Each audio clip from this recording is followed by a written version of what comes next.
ሰላም የመስፍን ሂስትሪ ሚስተር ብሪጅ ዩቲዩብ ቻናል ተከታታዮች እንዴት ናችሁ? በያላችሁበት ሰላማችሁ ይብዛ እላለሁኝ። እኔ በጣም ደህና ነኝ።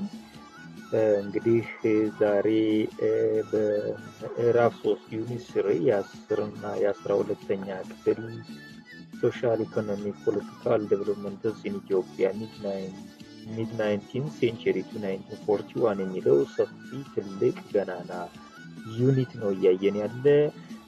ቪዲዮ አንድ ሰርተናል በባለፈው 32 ጥያቄዎች ከ2016 ላይ የተዋጡ ስለ ሎንግ ዲስታንስ ትሬድ፣ ስለ ዲክላይን ኦፍ ኢምፐረር ቴዎድሮስ፣ ሊቼ እና ህይወት ትሪቲጋ፣ ኮንሲኩዌንስ ኦፍ አድዋ፣ ሸዋ ኖቢሊቲ፣ እናትዬ ጣይቱ እንዲሁም ልጅ ኢያሱ፣ ዘ ባትል ኦፍ ሶገሌ፣ ዳርኪ የመሳሰሉትን ኮንቴንት የያዘ 12 ጥያቄዎችን በ2016 የተዋጡትን አይተናል። ከዛ ደግሞ ሌሎችን 2002-2015 20 ጥያቄ በድምሩ 32 ጥያቄዎችን ሰርተን ነው ያቆምነው። ስለዚህ በባለፈው በብዛት ሎንግ ዲስታንስ ትሬድ ወደ 13 ጥያቄ ጥያቄዎችን አይተናል። ከዛም ዘመነ መሳፍንትና ከኢምፐረር ቴዎድሮስ ጋር የተያያዙ ጥያቄዎች ወደ 7 አይተናል ማለት ነው። በድምሩ 20 ይሆናሉ ከ2002-2015 ያየናቸው። ዛሬ ከአፄ ዮሐንስ ዘመን ጀምሮ ያለውን የምኒልክን እያለ ይቀጥላል ማለት ነው። ስለዚህ በዛሬው የምናየው አጠቃላይ ጥያቄዎቹ 40 ጥያቄዎች ይሆናሉ። ቀጣይ ደግሞ ወደ 43 በድምሩ ከዚህ ምዕራፍ ላይ 104 ጥያቄ ነው የምንሰራው። ይህንን ዩኒት ሪሊ በጣም መሸፈን ያልቻለ ሰው እንኳን ይህን ቪዲዮ በማየት እንኳን ብዙ ጥያቄዎች መመለስ ይችላል። ምክንያቱም በየዓመቱ ኮመን የሚመጡ ወሳኝ ጥያቄዎች ናቸው። ስለዚህ በጥሞና እንድትከታተሉ ነው። ከዛ በፊት ግን መስፍን ሂስትሪ ሚስተር ብሪጅ የሚለውን በጣም ወሳኝ ኤዱኬሽናል ቻናል ሰብስክራይብ ያላደረጋችሁ በማድረግ እናበረታተው። ላይክ ሻር ለጓደኛችሁ በቃ አጋሩ፣ ተካፈሉ ነው የሚለው። በጣም ጠቃሚ ስለሆነ እንደዛ ማለት ነው። ስለዚህ ዛሬ ቀጥታ ጊዜ ለመቆጠብ ወደ ጥያቄዎች ነው ላይ ምክንያቱም ኮንቴንቶችን ኦልድ ኒው ቴክስቱ ምን እንደሚመስል በባለፈው ላይ የለኝ ነው። ስለዚህ ቀጥታ ከ21ኛው ጥያቄ ጀምረን እስከ 60ኛው እንሰራለን። ከ61 ከሌሎች መጨረሻው በ3ኛ ቪዲዮ በዚህ ምዕራፍ ላይ እናያለን ማለት ነው። ስለዚህ በርቱ እያልኩኝ ወደ ቁም ነገራችን እንሄዳለን ማለት ነው አሁን። ስለዚህ ቀጥታ question number 21 እንጀምራለን ማለት ነው አሁን። ስለዚህ ወደ 21ኛው ጥያቄ ስንሄድ which one of the following what was the significance of the battles of Assam for ካሳምርጫ of ትግራይ ይለናል። እንግዲህ ይህንን እናስታውሰዋለን። አሰም አድዋ አካባቢ በካሳምርጫና በተክለ ጊዮርጊስ መካከል የተካሄደ ጦርነት ነው። ስለዚህ የዚህ ጦርነት ሲግኒፊካንስ ነበር ነው የሚለን። it helped him became the sole governors of the province of Tigray. B, it convinced him to modernize his army if he wanted to become emperor. C, it helped him defeat a major rival and hence become emperor. D, it convinced the British to support him in his bid to become emperor ይለናል። you remember the battles of Assam ነው የሚለን። ስለዚህ ኦልሬዲ ያው ከተክለ ጊዮርጊስ ጋር ስለሆነ ተክለ ጊዮርጊስ ጋር ነው ስላልኳቸው ኦልሬዲ በቀላሉ መመለስ የምትችሉት ጥያቄ ነው። ስለዚህ መድገም ሳያስፈልገን በቀላሉ አፄ ቴዎድሮስ አሰም አድዋ አካባቢ አሸንፈው ምን የሆኑበት ነው። A, it helped him become the sole governor of the province of Tigray ነው የሆነው። B, it convinced him to modernize his army if he wanted to become emperor. C, it helped him defeat a major rival and hence become emperor. C, it convinced the British to support him in his bid to become emperor ይለናል። ስለዚህ እስካሁን መልሳችሁ ነው የሚሆን። መልሳችን ሲ ነው። he able to defeat his major rival እንግዲህ አፄ ቴዎድሮስ እንደሞቱ ከሰማችሁ ትግራይ ዋክሹም ጎበዜ ገብረ መድኅን ነው ላስታ የወሎ ምኒልክ ኦፍ ሸዋ ነበር ኮምፒት ያደረጉ አጠይን ዋክሹም ጎበዜ ገብረ መድኅን ነው ታክል ላስታ ተክለ ጊዮርጊስ ተብሎ ለ3 አመት ቆይቷን ግን አልገዛም እያሉ ሲያምፁ ነበሩ መጨረሻ ላይ ከሰመርጫ ኦፍ ትግራይ አሸንፎ ነግሷል ስለዚህ ይሆናል መልሳችን ማለት ነው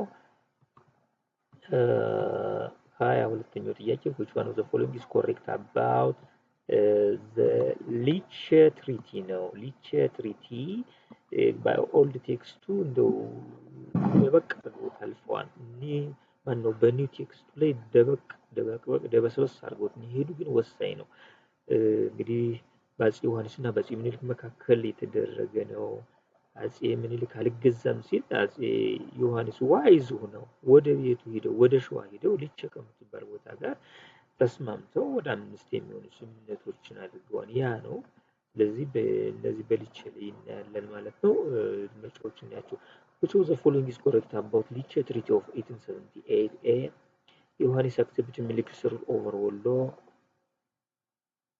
B ዮሐንስ agreed to support Minilik's expansion to the southwest C ዮሐንስ accepted independence of Showa D Minilik agreed to stop working with the Italians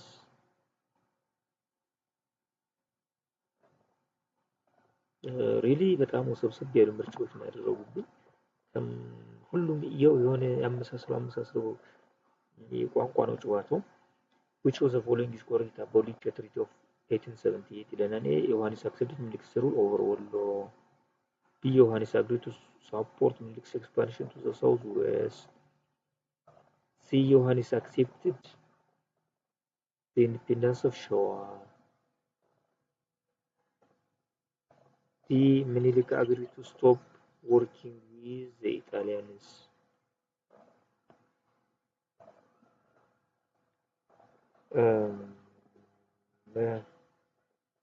ትንሽ ቻሌንጂንግ ናቸው ምርጫዎቹ እስኪ እንትኖችን ላስታውሳችሁ እንግዲህ በዋናነት ከኤ እና ከዲ ነው ምንድነው በሊቼ ትሪቲ ላይ ምኒልክ የተስፋፋው ግን ወደፊት ምርጫ ሊኖር ስለሚችል ይቆይኛል ነገር በቃ ይሁን ዝሮ ችግር የለውም ማውቀ ነው ምኒልክ agreed ነው የሚለን to drop the tale of king of kings እኔ ነኝ ንጉስ አንተ አይደለም እኔ ንጉሶች ንጉስ ነኝ እያለ ሞግተው ነበር king of kings am king of kings ነው የሚለው እሱን አስወግዶ king of Showa ሆኗል ያ ማለት ስታተሱን ቀንሷል ምኒልክ agreed to stop independent foreign contact ነው እንግዲህ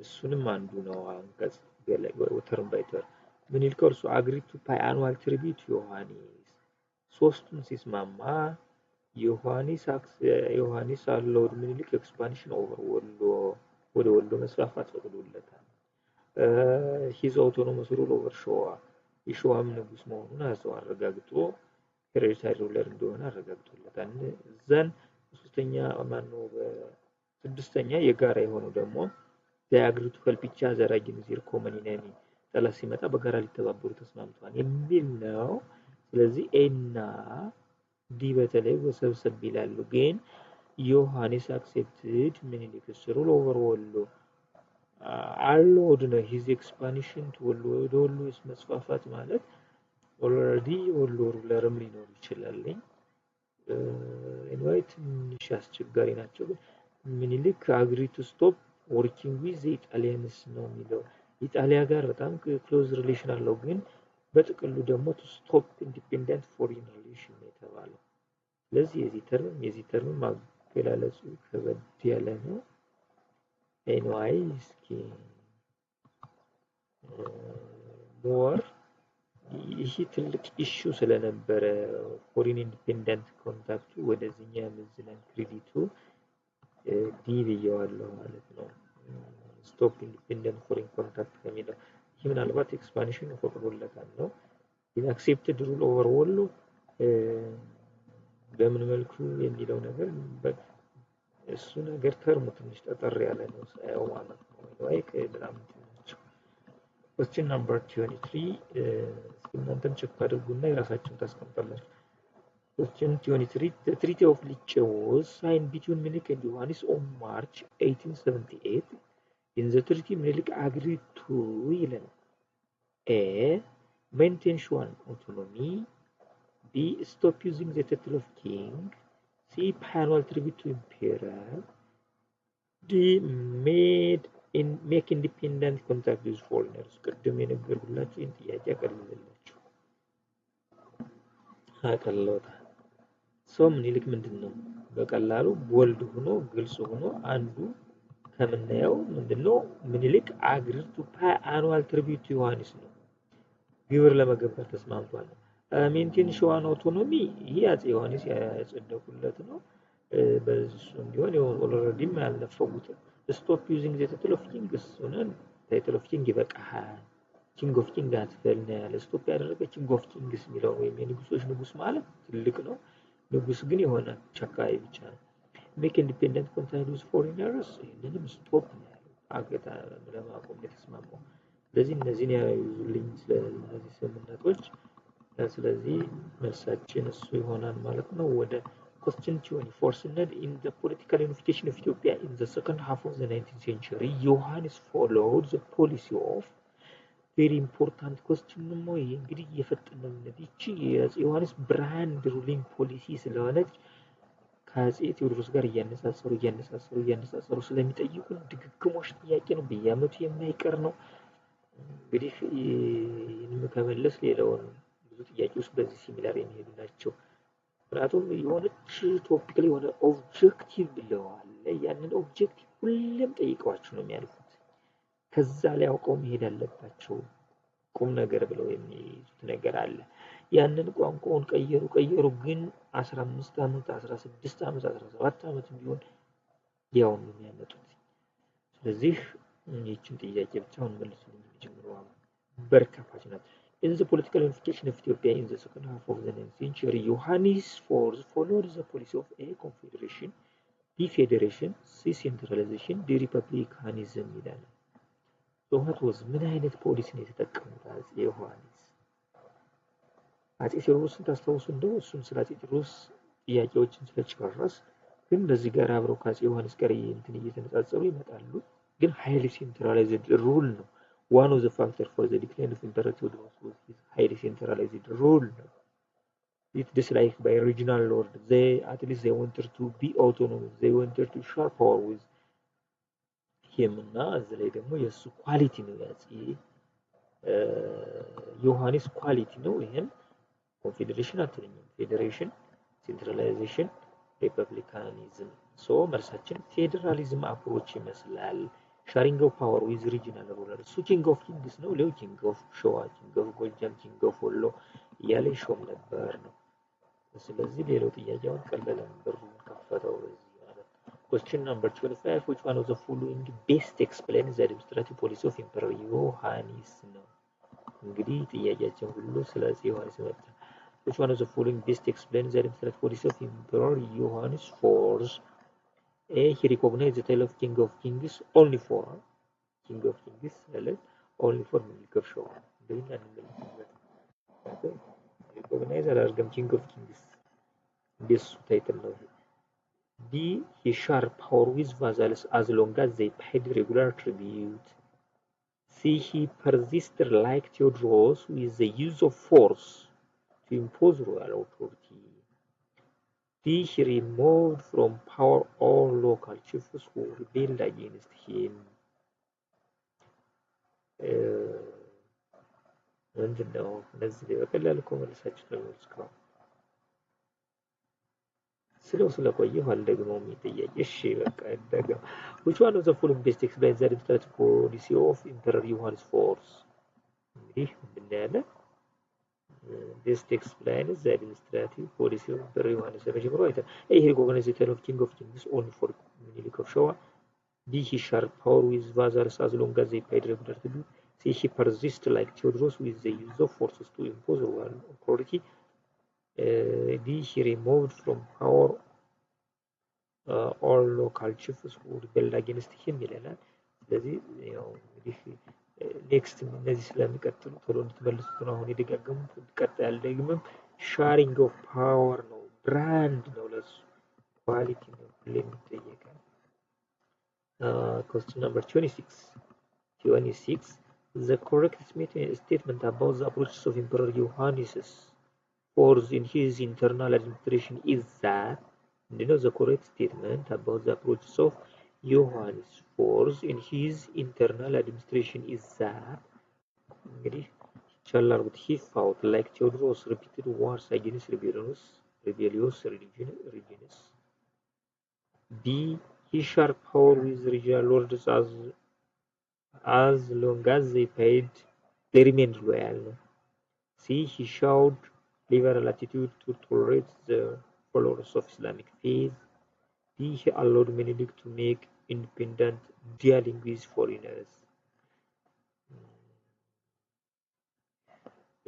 አጠቅሮና እስኪ እንነጻጽር መልሱ መቼም sharing of power with regional lords as long as they remained loyal ይለናል። እስኪ እንደው ከ25ኛው ጋር አምስተኛው sharing power with vassals as long as they paid regular tribute as long as they remained loyal ምንም በጣም የሚገርም ነው። እንግዲህ በዚያኛው በሆነ አመት ላይ እንደዚህ በሆነ አመት ላይ እንደዚህ ትንሽ ነው ያለው። ስለዚህ አሁን እየፈጠን እንሄዳለን sharing of power Johannes IV was more successful than Theodorus in restoring imperial power because he had the military help of European power. B. He was harsher to rebels. C. He gave regional rulers much autonomy. D. He favored Ethiopian Muslim missionaries. More successful than Theodorus in restoring imperial power because he had the military help of European powers. B. He was harsher to rebels. C. He gave regional rulers much autonomy. D. He favored Ethiopian Muslims and missionaries. እንግዲህ ምንም ሌላ አትሉትም gave regional rulers much autonomy ነው ማለት ነው። ያው ነው sharing of power የሚለው ነው ባለፈው ያየነው ነው። 28ኛ what was the major difference between the administrative styles of Emperor Theodorus and Johannes IV? እንግዲህ what was the major difference between the administrative styles of Emperor Theodorus and Johannes? A. Theodorus sought to use modern techniques of administration while Johannes did not. B. Theodorus employed Europeans in his administrative while Johannes did not. C. Theodorus centralized power in his hands while Johannes did not. D. Theodorus sought to use the churches in his administration while Johannes did not. እንግዲህ ያው ነው in other sense ነው እንግዲህ የአፄ ቴዎድሮስ ነው መልሳችን ሲ ነው። ቴዎድሮስ centralized power in hands while ዮሐንስ did not. ዮሐንስ ምክንያቱም centralized sharing of power አለው። ስለዚህ ይህንን ነው የምትሉት I'm sure። ስለዚህ ሜጀር ዲፈረንስ ዮሐንስ centralized ነው፣ ይሄ ደግሞ ዲሴንትራላይዝድ ነው ወይም ፌዴራሊዝም ነው የተጠቀመው ማለት ነው። question number 29 Theodorus and Johannes' political policies were similar in because was ይለናል።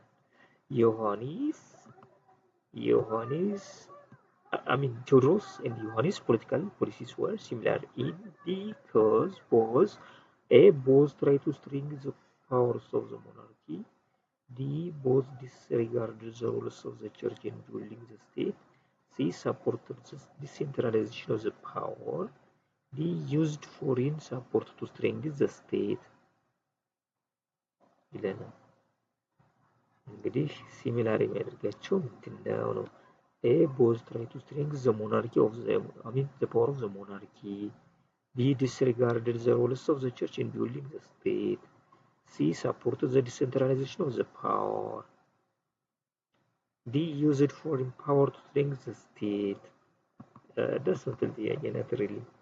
ስለዚህ ኤ ነው የምትሉት try to strengthen the power of the monarchy ነው። after Theodorus Johannes continued the incorporation of the unity of Ethiopia. ምኒልክ continued ቴዎድሮስ የኢትዮጵያን አንድነት ጀመረው፣ ዮሐንስ አስቀጥሎ ምኒልክ ጨረሰው። በቃ አንድ አቋም ያላቸው አንድ ሞናርኪ አንድ ዘውዳዊ ስርዓት አንድ ኢትዮጵያው ማዕከል የምትመራ ነው። ወደ ኋላ ያለ የተልመጠመጠ የለም።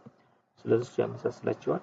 question number 30 which of the following is correct about the relation between Egypt and Ethiopia under Johannes IV in the 1870s? A. Until 1875 Johannes sought diplomacy to avert Egyptian incursion. B. Egypt posed a major military threat to Ethiopia from this colony of Sudan. Okay. C. Christianity helped Johannes to gain European support against Muslim Egypt. D. Egypt succeeded to enlist considerable local collaboration against Johannes. So which is correct? Which one is correct? The relation between Egypt and Ethiopia under Johannes IV in 1870s. 1870s ነው አለ። እንግዲህ በዚህ ዮሐንስ ገና ያው ዮሐንስ ሊነግሱበት ገደማ ላይ ናቸው። ኦፍ ኮርስ 1872 ላይ ነው የነገሱ። እሱ እንዴት ነበር ነው የሚለን 30ኛው ጥያቄ። A. Until 1875 Johannes sought diplomacy to avert Egyptian incursion. B. Egypt posed a major military threat to Ethiopia from this colony of Sudan.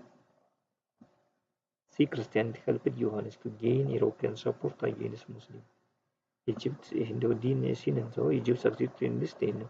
አሁን ከኤና ከቢ ነው እንግዲህ ሁለት ቻሌንጅ ነገሮች ነው የማትመስፋት ከራት አንዱ ዮሐንስ አንቲል 1875 ዮሐንስ sought to diplomacy avert አሁን የተጠየቅነው 1870ዎቹ ገደማ መጀመሪያዎቹ ላይ ነው። ስለዚህ በዋናነት በዛ ወቅት ደግሞ የኢጂፕሽያን ትልቅ ነገር የነበረው ወደ ቢመጣ በቃ ትልቅ የስጋት ገና መሐመድ አሊ ዘከ ዲቪስ እስማኤልም ወደ ስልጣን የመጣበት ነው። ከአፄ ዮሐንስ ተነጻጻሪ ከዲቪስ እስማኤል ነው። ከዲቪስ እስማኤል አዲስ ፕሮፖዛል አዲስ ኢትዮጵያን ሌላውንም ወረራ ትልቅ ዝግጅት ሲያደርግበት የነበረ ነው። ሱዳንን ሁሉ ወረው ማለት ነው። ስለዚህ እሱ ነው ሊሆን የሚችለው። question number 31 which of the following is correct about the battles of ጉንደት እንዲጉራ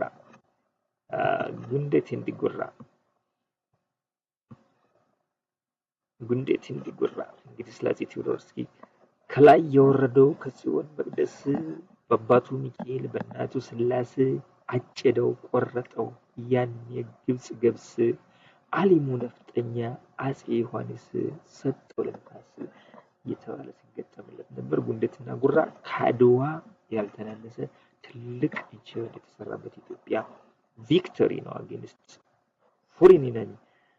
So question number 31 which of the following is correct about the battles of Gundet and Gurra? A. They were fought to repulse the Egyptians from the eastern regions of Harar. Wow. Then love. B. They were decisive victory of the Afar people. That Gundet and Gurra. C. They were major victory for Ethiopian despite relative high sacrifice. Nagoyo. D. They outstood the Egyptian forces once and for all from the Red Sea coast. Very interesting ጥያቄ ከሲና ከተመረጡ ስለዚህ ሲናዲ አልተርናቲቭ ሰጠዋችሁ እስካሁን መርጣችሁ ስለሚሆን ይህ ነው ቀጥተኛ ነው ማለት ነው። They were major victories for Ethiopia despite relative high sacrifice ተዋጋ መቼም ስለዚህ ይሄ ነው ማለት ነው። question number 32 which one of the following was a result of the Hewit እንግዲህ ሄዊት ትሪቲ በ2016 ተመቷል። ሌላም እንግዲህ እነዚህ ትሪቲዎችን ሄዊት ትሪቲ፣ ትሪፓርታይ ትሪቲ፣ ሊጨ ትሪቲ፣ ውቻሊ ትሪቲ፣ ጎርዳን ሚሽን፣ ፖርታል ሚሽን እንደዚህ አይነት ነገሮች ከዚህ ላይ ለይታችሁ ማወቅ አለባችሁ። ትሪቲዎች ላይ ይጠይቃሉ አይቀርም። ውጫሌ ሄዊት ምናምን እያለ ሄዊት ወይም አድዋ ትሪቲ So which one of the following was the results of the Hewit Treaty between Ethiopia and Britain of 1884?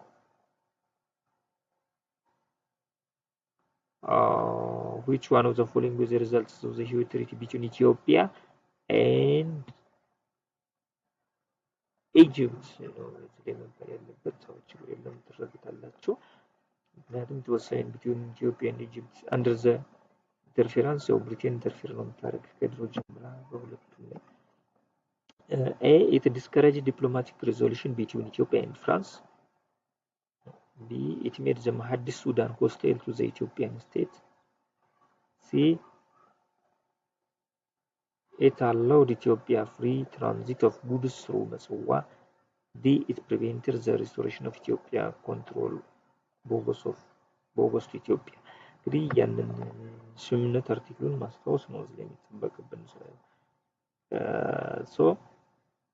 ምንድነው which one of the following was the results of the Hewett or Adwa Treaty ነው? Hewett or Adwa Treaty ነው አድዋ ላይ ተፈረመ between Ethiopia and Egypt of 1884. It discouraged diplomatic relation between Ethiopia and France. B.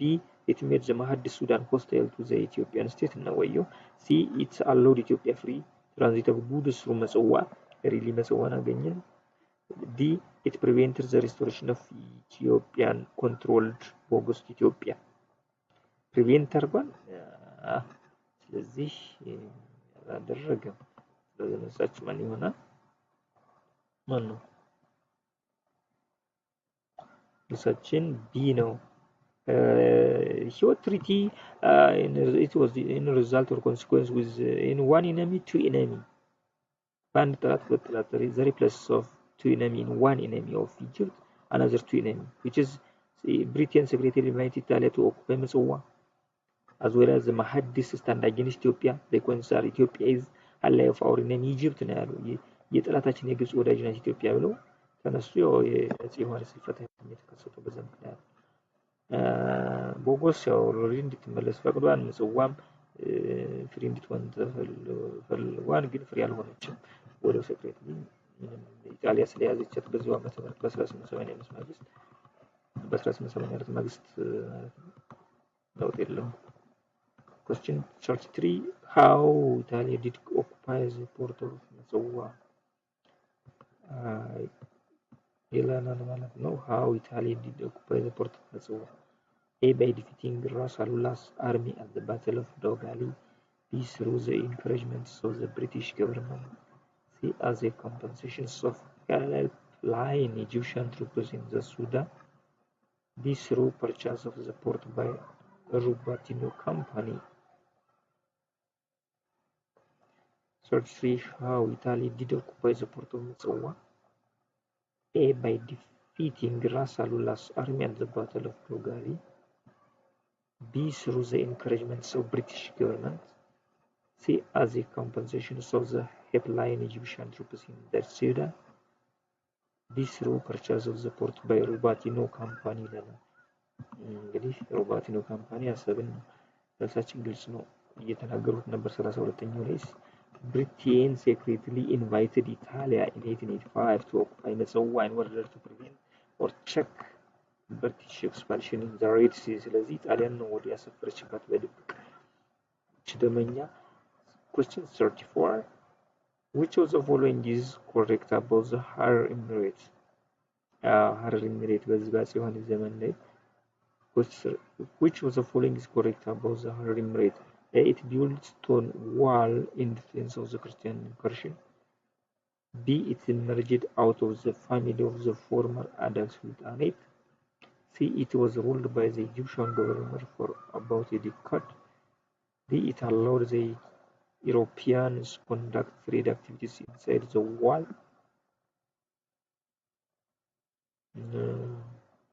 ምንም እንግዲህ በአፄ ዮሐንስ ላይ ማነው በዛይላ በኩል የገባው መሐመድ ራፍ ባሻ ያው he controlled Egypt ያው ግብጽ በአፄ ዮሐንስ ዘመን ለ10 ዓመት በግብጾች ተይዛ ቆይታለች ሐረር።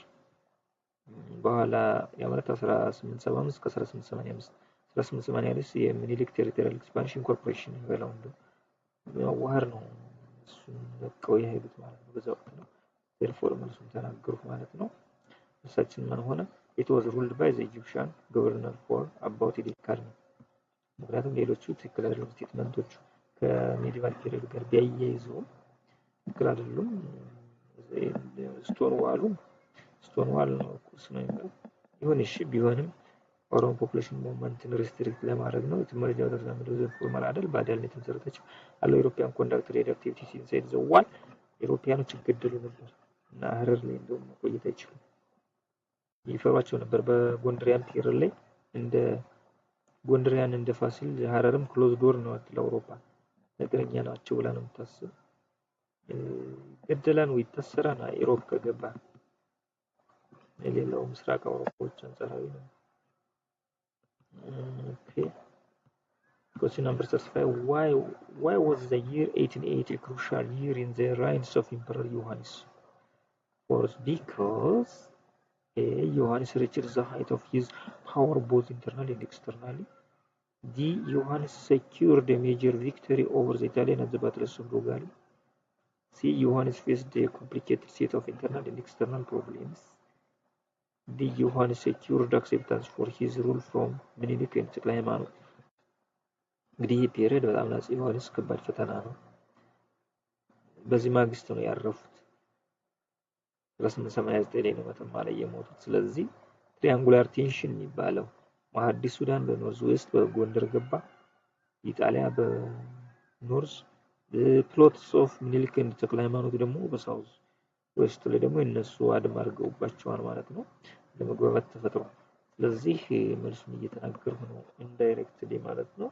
መልሳችን ማን ሆነ? ይሄ ነው ኮምፕሊኬትድ የሆነ ውጥረት ውስጥ ወድቀው ህይወታቸው አልፏል ማለት ነው። ኢትዮጵያ እንግዲህ አንገታቸውን ሰጥተዋል። Question 36. The economy of Kingdom of Showa in the mid of the 9th century was largely dependent on ያው እንግዲህ ወደ ምኒልክ እየሄድን ነው። አፄ ቴዎድሮስ መጣን፣ ከዛ ዮሐንስ ጋር እያነጻጸሩና ቴዎድሮስ ከዛ አሁን ወደ ምኒልክ እየገባን ወደ ሸዋ መጣን ማለት ነው። cultivation of grain of the economic kingdom of Showa in the mid of the 9th century was largely dependent on cultivation of grain and other crops. Export of slaves through the port of Tajura. Proceeded of market dues from the Amoli trade. Riding of Mar, the neighboring Oromo and Guragi. Riding the neighboring Oromo and Guragi. Riding of the neighboring Oromo and Guragi. ስለዚህ ኢኮኖሚያ ምን ነበር ነው? የሸዋ እንግዲህ መቼም ሸዋ በእርሻ ነው የሚታወቀው ኢትዮጵያ በጥቅሉ ማለት ነው። ስለዚህ 36ኛው ካልኩሌሽን ኦፍ ግሬን ነው የምንለው።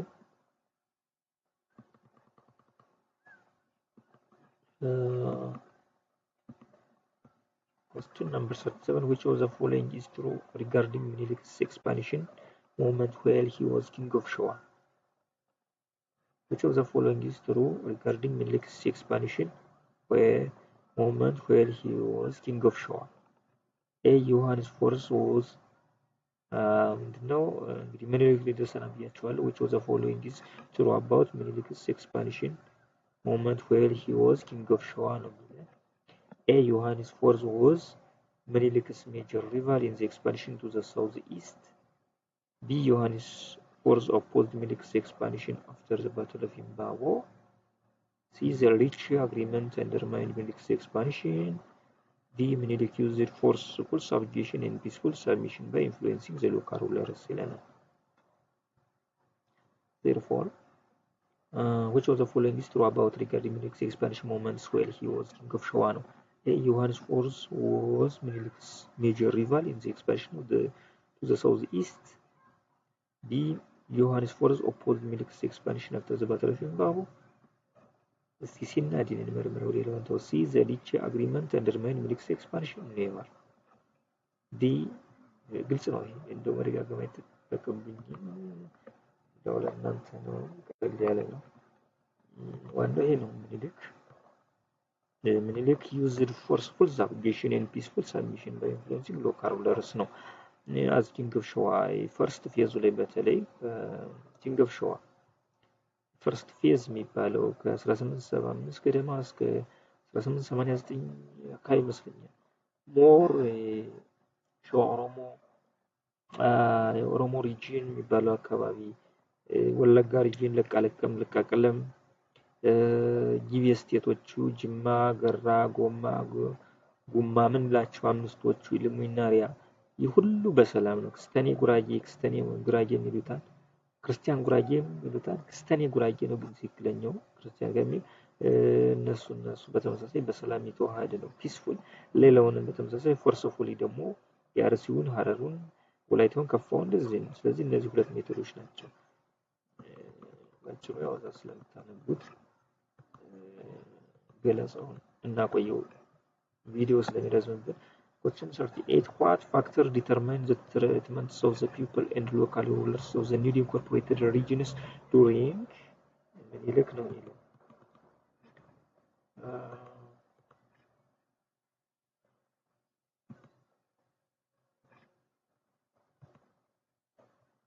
therefore what was the factor determining the treatments of the people and local rulers of the newly incorporated regions during the Minilik territorial expansion in the late 19th century?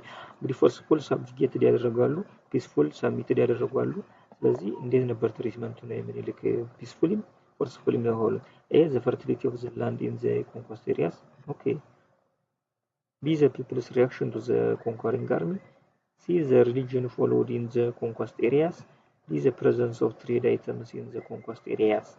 ስለዚህ ትሪትመንቱ እንዴት ነበር? ምን ነበር? What factor determines the treatment of the people and local rulers of the newly incorporated regions during Minilik's territorial expansion in the late 19th century? Century A the fertility of the land in the conquered areas ወሳኝ ነበር። B the people's reaction to the conquering army.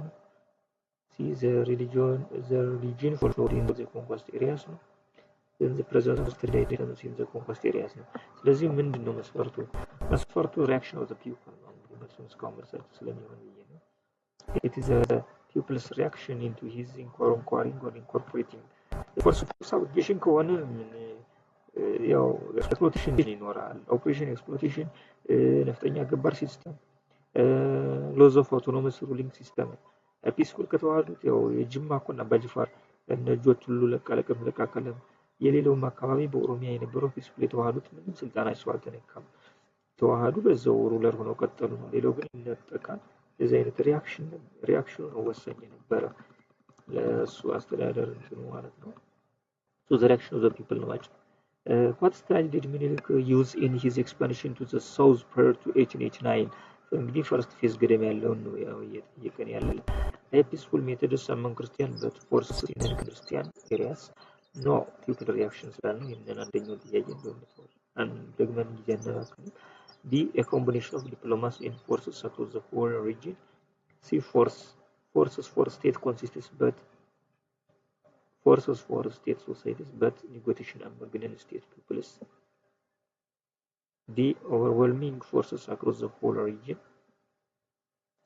ስለዚህ ቅድም ስለተነጋገርንበት እየፈጠርን መሄድ የተሻለ ነው። ምክንያቱም ኮምቢኔሽን ኦፍ ዲፕሎማሲ ነው ፒስፉል እንደዚህ ወለስ ፎርስ ሁለቱንም ተጠቅመዋል። እሱ ነው ሜተዱ። ምክንያቱም በተለያየ ዘመን እንደዚህ ብለው ይጠይቃሉ፣ በሌላ ዘመን ደግሞ እንደዛ ይጠይቃሉ። ሪፒትድ በተለያየ ዘመን የተጠየቁ ስለሆነ the correct statement about the expansion of Minilik second to the southwest and southeast is that okay A it's aimed at building his military power from the valuable trade. B it is sought to liberate the people from oppressive local domination. C it occurred long before the beginning of the European colonial conquest. D it followed the same approaches followed by his two predecessors ዮሐንስ ምኒልክ የተጠቀሙት አይነት ነው የሚለው። ስለዚህ incorporation the correct statement about the expansion of Minilik's second to southwest and southeast is that aimed at building his military power from the valuable trade. B sought to liberate the C it occurred long before the beginning of European colonial conquest. በዚሁ ኢሮፒያኖችም እየንጀቡ እየመጡ የነበረበት ወቅት ነው። እነሱ ጋር ሰፍጫ ነበር። it followed the same approaches followed by his ክርስቲያን እሱ ጋርም ብዙ የተጣጣመ አይደለም። ስለዚህ መልሳችን በቀላሉ እየተናገሩት ነው ማለት ነው። ስለዚህ መልሳችን ምን ሆነ? ይሆናል ማለት ነው። ይሄ ነው it aimed at building his military power from the valuable trade. ምክንያቱም በጣም ኤክስፖርት አይተም የሚበዛበት ነው ይሄ ሪጅን። ስለዚህ ያንን ሳይዝ ታላቅ ሀገር ሊፈጥር አይችልም። ደቡቡን፣ ከፋውን፣ ሀዲያውን፣ ወላይታውን፣ የወርቅ ምድሩን one of the following reasons that motivated Menelik's imperial expansion was A. Personal desire for glory and military victories like emperor. B. Wishes to unite all Ethiopians in one culturally uniform state. C. Desire to impose Orthodox Christianity on non-Christians. D. Determinations of keep Ethiopian colonization away from Ethiopia. One of the following reasons that motivated Menelik's imperial expansion was A. Personal desire for glory and military victory like emperor. B. Wishes to unite all Ethiopians in one cultural uniform state. C. Desire to impose Orthodox Christianity on non-Christians. D. Determination of keep European colonizers away from Ethiopia. ስለዚህ ያን ትልቁ ነበር ነው።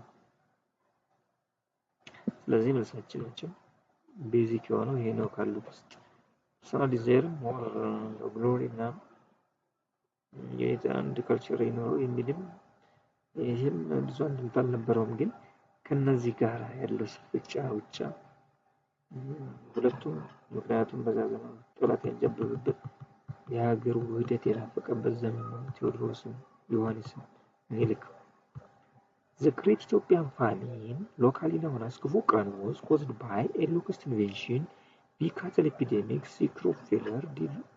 long droughts. The Great Ethiopian Famine, 1888 out 1892, locally known as Kufukran, was caused by a locust invasion, B. cattle epidemic, C. crop failure, D. long drought. ለዚህ መቼም አትስቷት የሚል ካተል ኢፒዴሚክ ናት ኮዙ። ምክንያቱም የኢትዮጵያ ሕዝብ እርሻ ነው የሚተዳደረው። ሁሉም ከብት አለቀ ማለት እርሻ ቆመ። The epidemic was deliberately imported by Italy via ምጽዋ ነው። ኢጣሊያኖች ሆን ብለው ነው በምጽዋ በኩል የተበከለ ከብት አመጣው ከኢትዮጵያ ቀላቅለው ኢትዮጵያን ለማዳከም ማለት ነው። ምክንያቱም የቀንድ ከብት በአፍሪካ አንደኛ ነን።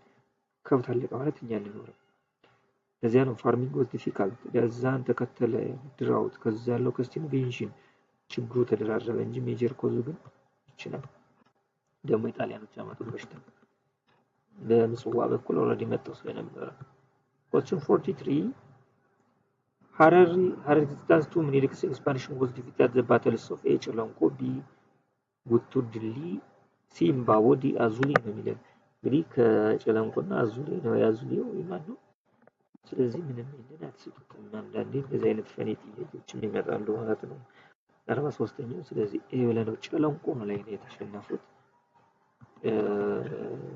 question number 44 which one of the following was the consequence of the incorporation of Kaffa into the Ethiopian Empire in the late 9th century it led to the restoration of Gari Serichut power it reduced significantly the populations of Kaffa. C. It liberated the Kaficho peasants from exploitation. D. It ended the extensive slave trade in the area. እንግዲህ ቤዚክ ጥያቄ ነው which one of the following was the consequence of the incorporation of Kaffa into the Ethiopian Empire in the late 9th century it led to the restoration of Gaji Serichut power ታቶ ጋጂ ሰሪቹ ይመረጣል C. It reduced significantly the population of Kaffa. C. It liberated the Kaficho peasants from exploitation. C. It ended the extensive slave trade in the area. Long distance trade originated from Kaffa Bonga ነው እና ስሌቭም አይቮሪም whatever መቀጠሪያው ከዚያ ነው የሚነሳው ረጅም ርቀት ስለዚህ ያንን ሞር ሪዱስድ ያደረገው አጂ ሊበሬት ከፊቾ from peasants exploitation እዛ ወጡ ማለት ነው ሲቱ ሪዱስ ይላል ስለዚህ የተሻለ መልሳችን ዲ ይሆናል ማለት ነው ምክንያቱም ሴክሬቱ ሌላው ነገር እየቀነሰ ሊመጣ ይችላል which was the following regions submitted peacefully to Menelik in the territorial expansion conducted between 1875 and 1889 first phase ብለን የምንጠራው ወቅት በሰላም የተዋሃደ የትኛው ወላይታ ነው ከፋ ነው ቦረና ነው ጉራዬ ነው በዚህ ፌዝ ዓመተ ምህረቱንም እዛ ደግሞ ፒስፉሊ መሆኑን ነው እየጠየቀን ያለ እንግዲህ ወላይታ ከፋ በጣም ዘግይቶ ነው። ወላይታ በሰከንድ ፌዝ ነው። ከፋ እና ቦረና በሰርድ ፌዝ ነው። ስለዚህ ክርስቲያን የጉራጌ ወይም ክርስቲያን ጉራጌ የሚባለው ነው። ስለዚህ ጉራጌ ነው። ጉራጌን መውሰድ እንችላለን ማለት ነው። ምንም እንኳን ክርስቲያኒ ወይም ክርስቲያን ባይለው ጉራጌ ነው። ሌላዎችም ብለደስት ነው። በጣም እንግዲህ ወላይታ ከፋ ምን አይነት እንደነበሩ ምን አይነት ጠንካራ አስታውሳለን። which was in the following is correct about Minilik's expansion in the post Adwa እንግዲህ ፖስት አድዋ ፒሪዱ ምንድን ነበር የዚህ ኦብጀክቲቭ ነው ወይም which one of the following is correct የሆነ የትኛው in the post Adwa Minilik's expansion ነው?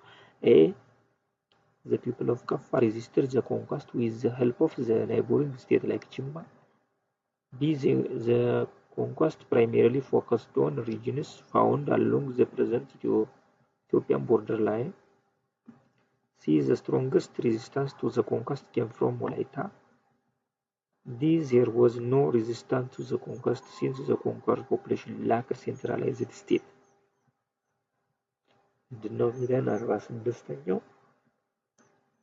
Which one of the following is correct about Miniliku's expansion in the post-Adwa period? A the people of Kaffa resisted the conquest with the help of the neighboring state like Jimma. Is that true? B the conquest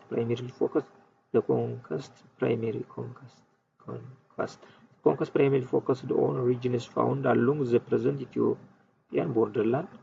C the strongest resistance to the conquest came from Walaita. C there was no resistance to the conquest since the conquered population lacked centralized states. ጥሩ ጥያቄ ናት። ደግሞም ቀላል ናት። ፕራይመሪ ፎከስ ነው ቢኖር የሚሆነው the border area ነው። በተለይ ኢሮፒያኖቹ እንዳይገቡበት ድንበሩን ሩቅ እየሮጠ በዚህ ልክ የኔ ነው አትድረሱ ቤኒሻንጉል ጉሙዝን፣ ጋምቤላ፣ ቦረና፣ ከፋ፣ ኦጋዴንን ዙሪያው ጥምጥሙን እየዞረ ዳር ድንበሩን ያስከበረበት ወቅት ነው ፖስት አድዋ ላይ። ስለዚህ ብዙ የኢትዮጵያ ግዛት በነጮች እጅ ወድቅ ነበረ። ኦጋዴኑ፣ ቤኒሻንጉል ጉሙዙ፣ ከፋው፣ ቦረናው ያንን አካባቢያችን ታድጎታል ማለት ነው። ከፖስት አድዋ በኋላ አሻፈረ ብሎ ወደ ድንበር አካባቢ ለማረቡ in the early 20th century Ethiopia fixed annual tribute was paid to the central government by regions that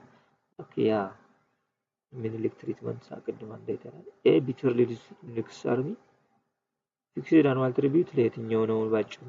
a bitterly resisted Miniliku's army. B peacefully submitted to Miniliku's army. C possessed the rich natural resources. C mainly depend upon pastoral economy. አሁን ፊክስድ አኑዋል ትሪቢዩት ለማን ነው? ሁለቱ ላይ ማለት ኤ እና ቢ ላይ ነው ማናነጻጽረው። ሌላውን ተውና ቢተርሊ ሬዚስትድ ያደረጉት ናቸው፣ ፒስፉሊ ሰብሚትድ ያደረጉ ናቸው። ለየትኞቹ ነው ፊክስድ አኑዋል ትሪቢዩት? ፊክስድ አኑዋል ትሪቢዩት ላይ ፖዚቲቭ ግብር ነው። ስለዚህ ሊሆን የሚችለው እሱን ነገርኳቸው ማለት ነው። በፒስፉል ሰብሚትድ ሪጅኖች ነው። የእነዚህ አይነቶች ፊክስድ አይደለም እንደፈለገ ነው። እነዚህ ግን በአመታዊ ወጥ የሆነ ግብር ፒስፉል ሰብሚትድ ያደረጉት አንዱ ትሪት የተደረጉበት ኬዝ ነው። Question number 48. A highly exploitative system tribute that emerged in southern Ethiopia following Minilik's territorial expansions of the late 19th century was called A. ምስለኔ ጭቃሹም፣ B. ነፍጠኛ ገባር፣ C. መልከኛ ገባር፣ D. ባለርስት ጭሰኛ። A highly exploitative system tribute that emerged in southern Ethiopia following Minilik's territorial expansion of the late 19th century was called A. ምስለኔ ጭቃሹም፣ B. ነፍጠኛ ገባር፣ C. መልከኛ ገባር፣ D. ባለርስት ጭሰኛ። እንግዲህ ከቢና ከሲ ነው የምናነጻጽረው፣ ግን ትንሽ ወዝግብ ያደርጋሉ። ኤኒዌይ ኮመንሊ ብዙ ጊዜ ነፍጠኛ ገባር የሚል ኮንቴክስት የተሰጠው ነው። ስለዚህ 48ኛው ቢ ነው። የዚህንም ግን አብራችሁ ይዩልኝ። ነፍጠኛ ገባርና መልከኛ ገባር የሚል ተናነጻጽሯቸው። Question 49. One of the following shows correctly Minilik's foreign relation during the territorial expansion. Which one? During his territorial expansion. A. After the victory of Adwa. Okay. After the victory of Adwa, Minilik had nothing to fear from outsiders. B. The colonial powers encouraged the expansion in all directions. C. European powers refused to accept the legitimacy of Minilik's territorial gains after Adwa. C. The expansion before Adwa was partly A preparation for the struggle against colonialism. Okay. 49. Which one of the following shows correctly Menelik's foreign relation during the territorial expansion? Which one? After the victory of Adwa, A. After the victory of Adwa, Menelik had nothing to fear from outsiders. B. The colonial powers encourages the expansion in all directions. C. European powers refused to accept the legitimacy of Menelik's territorial gains after Adwa.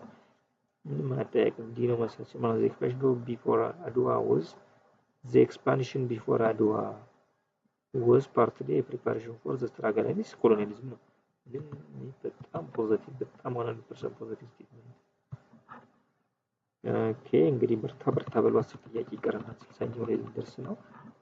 ፈጣን እያለ እንግዲህ ድግግሞች ስለሚበዛ question number 50 which one of the following is true about Uchali Treaty? A. The treaty officially recognized Italian rights to accept parts of Maramellash. B. Article 3 of the treaty had different meanings in America and Italy. C. The American versions of Article 17 made Ethiopia an Italian protectorate. C. The abrogation of the treaty in 1893 immediately led to the wars between Ethiopia and Italy. So which one of the following is true about Uchali Treaty? A. The treaty officially recognized Italy's right to accept parts of Maramellash. B. Article 3 of the treaty ይህን ስላልሆነ ማለት ነው። አርቲክል 17 ነው ኢጣሊያ እና አሜሪካ የተለያዩ። ሲ የአሜሪካ ቨርዥንም እንዝላለው ማነው ከኤና ከዲን ወዛገብ The abrogation of the treaty in 1893 immediately led to the war between Ethiopia and Italy. ስለዚህ የአድዋና ምትምርት ማነጻጸር ነው። የአድዋ 1896 ነው። ስለዚህ 3 ዓመት ቆይቷል እንጂ ኢሚዲየትሊ አልሄደም ማለት ነው።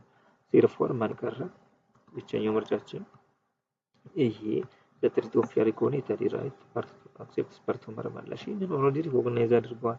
ግን አይበቃኝም ብላ አንድ ጊዜ ራስ መኮንን ወደ ሮም ሲሄድ አስገድዳ ኢፌክቲቭ ኦኩፔሽን የሚል ከመረብ አስመራ ትንሽ የነበረውን ግዛት ጠቅላ ለመያዝ ኮሎኒዎች ኤርትራ ብላ ስትፈጥር ያሳየናል። ይሄ ነው። ስለዚህ ኦልሬዲ ምኒልክ አማራጭ ስላልነበረው ለጊዜው ስታገባውን ስላልፈለገው በአርቲክል 3 ላይ ባውንደሪ ሊሚቴሽን አስቀምጧል አስመራ ብሎ። ስለዚህ ሌጋል ነው ማለት ነው። ምንም አልነበረውም በወቅቱ። እንግዲህ ወቅቱን መቃኘት ነው ለምን ምናምን ልንል እንችላለን። ግን በወቅቱ የነበረውን ጊዜ ወስዶም ቢሆን 51 why did article 17 of the Uchali Treaty become a source of conflict between Ethiopia and Italy now? A. Because the American Italian version did not agree how long Italy should stay at Metsawa. B. Because the Italian version suggests that Menelik had agreed to give Meramellash to Italy. No. C. Because the American Italian version did not agree on the boundaries of the two states. The boundary malawarra. So the foreign relation ነው የሚያወራው አርቲክል 17 ወይ ሳታስቡበት እንትን እያልኩ ነው። D. Because the Italian version stated that Ethiopia had agreed to become an Italian protectorate. ስለዚህ ዋናው ይሄ ነው። ፎሬን ሪሌሽን ነው። ኢትዮጵያ ያለ ኢጣሊያ የውጭ ጉዳይ ሚኒስትር ብላ ያው ፕሮቴክቶሬቷን አውጃለች። ስለዚህ ትልቁ ቦልድ 100% ሹር የሆነው ይሄ ነው። ምክንያቱም ሂድ ነገር ያለች ተናደደችበት ነው። Question 52 What was the tactic used by the Ethiopian to eject the Italian out of Mekelle in January 1896? Wow. What was the tactic used by the Ethiopians to eject the Italians out of Mekelle in January 1896? እንግዲህ የስሩ ፌዝ ነው ያለው የባትል ኦፍ አድዋ የመጀመሪያው አባላጌ ካምባላጌ መቀሌ ከመቀሌ አድዋ ነው። ስለዚህ የመቀሌው ጦርነት ላይ እንግዲህ ኢምፐረስ ጣይቱ ናት አርኪቴክቸር ፕሮፖዝድ ያደረገችው ይህን ጦርነት በቃ ለድል ያበቃች እቴጌ ጣይቱ ናት ኢንጂነሯ አርኪቴክቷ ለትወር። ስለዚህ የተጠቀመችው ታክቲክ ምንድን ነበር ነው ባጭሩ? denying them access to source of water. B. Inciting rebellion against them in Eritrea. C. Spreading propaganda against their Eritrean askaris. D. Misleading them through false movements of troops. ስለዚህ ምንም መቼም ሁላችንም እናስታውሳለን ምንም የዘጉባቸው አክሰስ ኦፍ ዋተር ነው። እንግዲህ ምሽግ ያዘን ሰራዊት መዋጋት ከባድ ነው። ምሽጉን እየጠበቀ ነው የሚለቅምህ። ተዋጉ ብዙ ተጎዳት ደረሰ ለኢትዮጵያም። ስለዚህ ትዕይንት አይቷን እንዳላማ መጣላት። ውሃ ያለ ውሃ ሰው አይኖርም። ውሃ ወጥቶ የሚቀሩበትን ከበልን ጠብቃለች። ውሃ ሲጠማ ከሁለት ሳምንት በኋላ ወጥቶ ተዋጋ፣ አሸንፎ ወደ አድዋ ገሰገሰ። ምንድነው የሚለው? እቴጌ ጣይቱ ዳዊቷን ዘርግታ ስማአኒ ስትል ተማረከ ጣሊያን ውሃ ሲል የተባለው ለዚህ ነው። Question 53 which one of the following is true about the victory of Adwa? It was the only victory over European forces by Africans. B. It was fruitless because Ethiopia denied in far greater numbers than the Italians. C. It caused widespread anger among the European countries. D. It did not have much impact on the geopolitics of the Horn of Africa. እንግዲህ ይህ በጣም ቀለል ያለ ነው። ምንድነው true about Adwa ነው የሚለን it was the only victory over European forces by Africans. B. It was fruitless because Ethiopia died in far greater numbers than the Italians. C. It caused widespread anger among the European countries. It caused widespread anger among the European countries. D. It did not have much impact on the geopolitics of the Horn of Africa. ያው ዩሮፒያን ዋይድስፕሬድ አንገር ገጥሟቸዋል። በእርግጥ ግን ዋናው ደግሞ ብራንዱ ለዚህ ለአድዋ the only victory over European forces ነው። እንግዲህ the independent እንላታለን ብዙ ጊዜ። Question 54 which was the following was the consequence of the Ethiopian victory of Adwa? እንግዲህ ከምኒልክ ተነስተን አድዋ እየመጣን ነው። ስለዚህ የምኒልክ ዘመን እየጨረስን ነው ማለት ነው። which was the following was the consequence of Ethiopia's victory at Adwa? It discouraged Ethiopian travel to Ethiopia from coming to Ethiopia. C. It guaranteed the political independence of Ethiopia. C. It guaranteed economic independence of the country. C. It created permanent status of enmity between Ethiopia and Italy ይለናል። ስለዚህ ምንም እንዲሁም አጠያይቅም 54ኛው ማናላችሁ it guaranteed the political independence of Ethiopia ነው። በዛኛው ጋር የተያያዘ ነው። 55ኛው እንሄዳለን። እንግዲህ ስለ አድዋ ስለሆነ ስለ አድዋ ግልጽ ነው አይጠፋም። what was the immediate consequence of the Ethiopian victory at Adwa? A. Agreement by Italy to return some territories from their Eritrean colony to Ethiopia. B. The beginning of fresh preparations in Italy for military revenge against Ethiopia. C. The reaffirmation of the Treaty of Wuchari by the Treaty of Addis Ababa. No. C. The significance of the treaty that fixed the current boundaries of Ethiopia. ስለዚህ ምን ይሆናል? የአድዋ ኮንሲኩዌንስ ምንድነው? አሁን ከጠየቁን ጋር እኮ ተቀራራቢ ነው መሰረቱ። አሁን ከጠየቁን ጋር የሚመሳሰል What was the immediate consequence of Ethiopian victory at Adwa? A. Agreement by Italy to return some territories from their Eritrean colony to Ethiopia.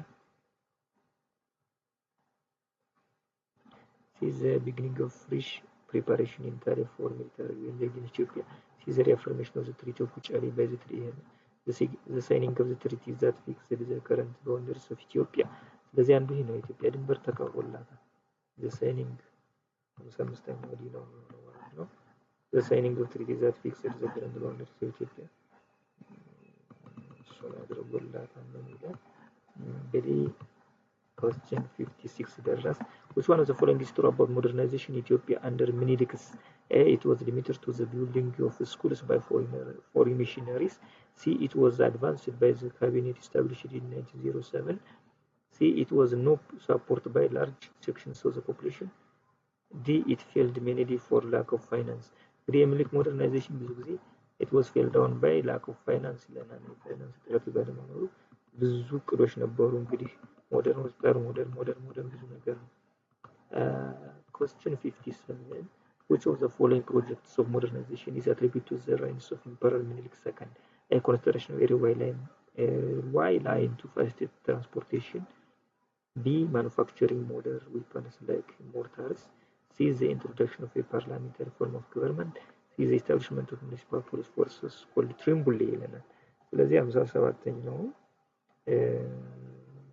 manufacturing modern weapons like mortars የቴዎድሮስ ነው። The introduction of parliamentary form of parliamentary ስለዚህ ግልጽ ነው ማን ሆነ? ይሄ ነው ክርስቶፈር ዋይ ነው። 58ኛው ጋር እንሄዳለን። 58ኛ which one of the following helped the growth of urbanization along the Harar-Addis Ababa corridor in the period of 1900 to 1935? A. The establishment of modern schools. B. The introduction of cash crops. C. The establishment of the Bank of Abyssinia. C. The construction of a railway. እንግዲህ መንገድ ተከትሎ ነው የሆነው ከተማና የአዲስ አበባ ጅቡቲ ሬልዌይ ብዙ ከተሞች ተመስርተዋል። ብዙ ከተማ ኮሪደሮች ማለት ነው። Question 59. What was the event that served as a major trigger for power struggle and foreign intervention in the Ethiopian politics between 1906 to 1910? ነው የሚለው is the days of ራስ ተሰማ who had served as Iyasu's regent. B. The announcement of the Shewan Iyasu as Miniliku's successor. B. The days of ራስ መኮንን as who was expected to succeed Minilik. Is the removal from the palace of Taitu and her appeal to the legation for support ይለናል። እንግዲህ በ1906 በጣም ብዙ ፈተና የመጣበት ነው። የውጮች ለመያዝ የተቀራመጡበት ምኒልክ የታመሙበት አልጋ ወራሽ ለመሾም ይህንን በተለይ ይህችን ፔሪየድ አትርሷት ብዙ ጊዜ። ስለዚህ ከ59ኛው መልሳችን the removal 1910 ገደማ ላይ the removal from the palace of Taitu and her appeal to the legations for support the days of ራስ መኮንን who was expected to succeed Menelik. The non-stone yes. ይህም በቃ ባትሪ እየዘጋ ስለሆነ ቸክ አድርጉልኝ። ኤንዋይስ መሯሯጥ ስለሆነ በዛብኝ ነው። ዲ መስለኛ ግን ቸክ አድርጉ ዳክቶ ተቀበል 60ኛ which one of the following events of the first decade of the 20th century was the biggest features of danger to the independence of Ethiopia? ይለናል። እንግዲህ the problem of succession, the problem of succession, B. the signing of the tripartite treaty, C. the illness of Emperor Menelik II, C.